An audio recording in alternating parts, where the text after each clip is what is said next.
Okay, listen. We need to talk about something. Hey y'all, it's Caroline from Title Interiors. Welcome back to the channel. If you're new, feel free to hit that subscribe button and enable those notifications so you know when we come out with a new video. Today, I want to talk to you about something that's near and dear to my heart. If you haven't noticed, there's been a huge push to talk about renter-friendly design on HGTV and in magazines and on blogs, and I get it. I want to make my house feel like home, regardless of if it's my permanent home or not. However, I've been a landlord for 16 years, and I gotta tell you, there are some things that they are showing you to do that are not going to get you your deposit back. So let's talk about some renter-friendly updates that are actually landlord approved. The first, hang art with command strips. They come off easily, they leave usually no residue, and you don't have to worry about having big holes in your walls. They're super easy to use. You can get a pack of about 1 million for super cheap. The next is changing hardware. Now, you can change hardware on your drawers, your cabinet doors, even the doors to like your bedroom or your closet. This is super easy to do. It does not involve power tools and lots of brute strength. Anyone can do this. What you do need to do is make sure that if you're changing a drawer pull, that you measure center to center on the current pull. If it's a 3-inch center to center pull, then you want to order a 3-inch center to center pull. Now, what do I mean by center to center? As you can see here, you're measuring from the center of a screw hole to the center of the other screw hole. It does not matter how wide the drawer pull is. It matters about that measurement. Are those two holes going to line up perfectly? If they aren't, then do not drill a new hole in the door, the drawer, whatever it is. Please don't. You're not going to get your deposit back. Now, you can order a pack of 20 drawer pulls and cabinet hardware for super cheap. You can get them on Amazon, you can get them at Lowe's, you can get them at Target, and it's so inexpensive. It makes a huge impact.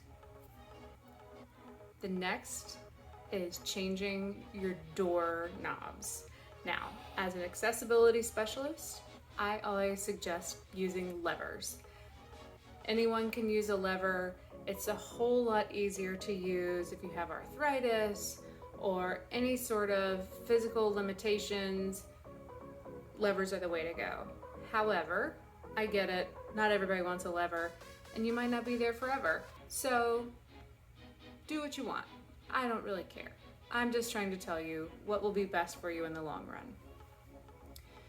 With doorknobs, drawer hardware, always make sure that you label the pieces, where you used them, and where you removed them from, so that when you move out, you can put them back just how they were. Another thing that makes a huge impact is hanging curtains. In my rentals, I typically will have a curtain rod that will accommodate a standard length curtain depending on the height of the walls, and that way people aren't drilling new holes, because if you've ever hung curtain rods before, you know that finding a stud or putting in a drywall anchor can end up with gaping holes in the wall. So don't do that.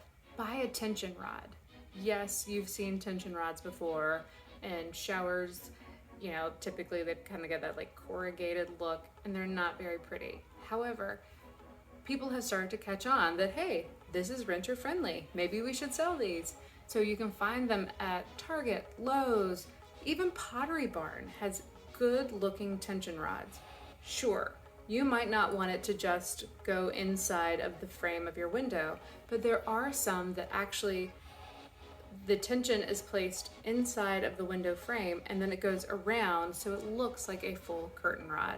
So look out there, there are plenty of options. I've got links down below for some more options that I really think are nice looking and serve an easy purpose, and they're not crazy expensive.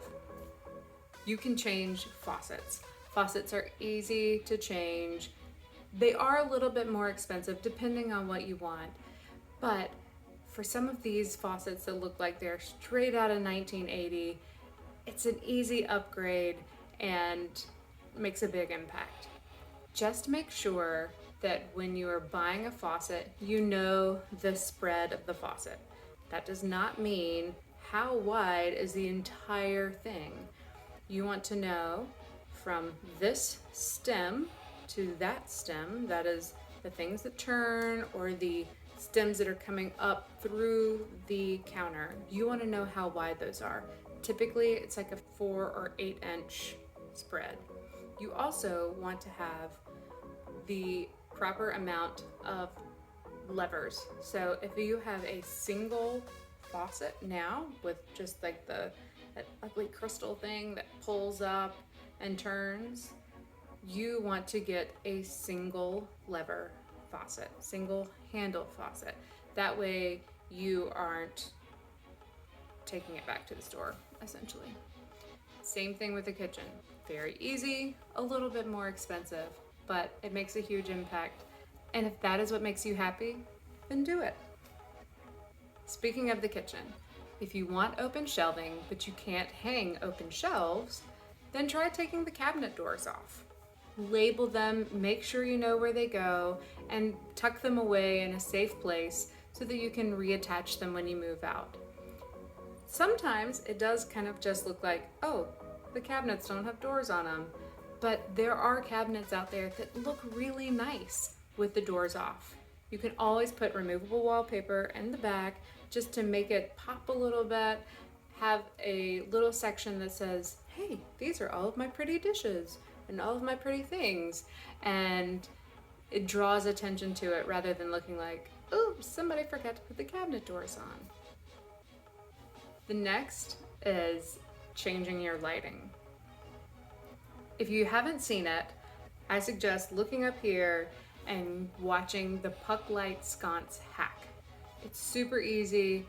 All you do is put a puck light into a sconce, and now you have something that looks like it would be hardwired, but it's not. So follow that video. I'm not going to tell you all about that because I already made a video on it, but it's super easy. The other is just putting a sconce on the wall that has a plug. You can plug it in and it's easy. You just want to make sure that you have an outlet nearby. You can also change overhead lighting. Now, I am on a mission to remove all the boob lights, and most rentals have at least one boob light. And if you don't know what a boob light is, I don't know that you should Google that. That might be bad, but hopefully you know what I'm talking about. There are a lot of very inexpensive options that you can use and have those hardwired. Now, if you are scared of hardwiring a light or you have no clue what you're doing, you can watch videos on it on YouTube, or you can hire an electrician to come do it for you. It will be worth your while to know that you have done it right and that you're not going to burn the place down, because that's also not going to give you your deposit back. You can install puck lights, bar lights, or LED strips under cabinets and closets, inside of cabinets. There are so many places you can use these, and they're super inexpensive. I would again suggest using a command strip to attach them to the wall or the cabinets, whatever, because they're easier to remove that way. A lot of LED strips will come with adhesive on the back of them, but it is strong adhesive, and if you try to remove it, you could very well take off a layer of paint, a layer of drywall, whatever. So Stick with the command strips. This is not sponsored by Command Strips or 3M, but they are magic and you should do that. The next option is using removable wallpaper. Peel and stick wallpaper. It's for sale at Target, Amazon, Lowe's, Home Depot. You can find it anywhere, just about. And it's so easy to install. I have talked about this in other posts and other videos. Go watch those videos. You can see how to hang wallpaper. It's really easy. It makes a huge impact. It's creative, it's fun, and it will really breathe new life into a space. Did you know that there's also paintable removable wallpaper? Yes, paintable. So you hang it just like any peel and stick wallpaper. It's just a giant sticker, and you want to overlap it a little bit because then you paint over that, and if you don't overlap it, you're very likely going to get paint in the cracks, and then you are going to have to repaint. Again, some landlords are happy for you to paint as long as you paint it back the original color at the end of your lease. Check your lease agreement. That's the best thing I can tell you to do there. Just like peel and stick wallpaper, there is the peel and stick tile backsplash option. A couple notes here. One, when you look for a peel and stick tile, you want to make sure that it does not require glue or grout. If it requires grout, it is not removable. It will tear up your wall. Do not do that. Look for the stuff that looks like it's already finished, and you can just overlap it or butt it up to one another. Usually it's overlapped because it kind of is supposed to look like it has grout. So again, very inexpensive. It doesn't take long to install. It's a little more fiddly than, say, just plain peel and stick wallpaper because it is smaller sections, like usually 12-inch by 12-inch sections, and you have things like cabinets to cut around and to try and maneuver around. You also have outlets and appliances that you have to work with, so it takes a little bit longer, but it's still super easy. In that same vein, there is the peel and stick floor tile option. Again, do not glue anything down. This is just a big sticker. So you peel off the back, you put it down, you butt the next one up to it. These should not require grout. If they require grout, you are not doing something that is renter friendly and you won't get your deposit back. Sorry. So make sure you are getting the right product before you start installing. You can also have temporary deck tiles. Now these are essentially little square pieces of wood that connect to one another. So if you want to make an instant patio or upgrade a porch, there you go. Super easy and not too expensive. Again, all of these truly depend on how long you plan on living in the house and what you feel like is worth it for you to invest in a property that's not yours. So make some easy updates, but make sure they aren't permanent. Yes, you can paint the walls and you may get your deposit back, but you may end up having to have the whole place repainted.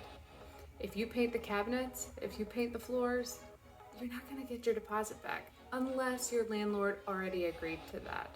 So always check your lease agreement before you start making yourself too comfortable. Please save yourselves a lot of time and money and don't do things that aren't reversible. Reversible is the way to go, okay? So, what renter-friendly design hacks have you tried? Which ones are you going to try next? Let us know in the comments and hit that subscribe button and learn some easy how-tos up here. All right, go for it. You can do it. See you next time.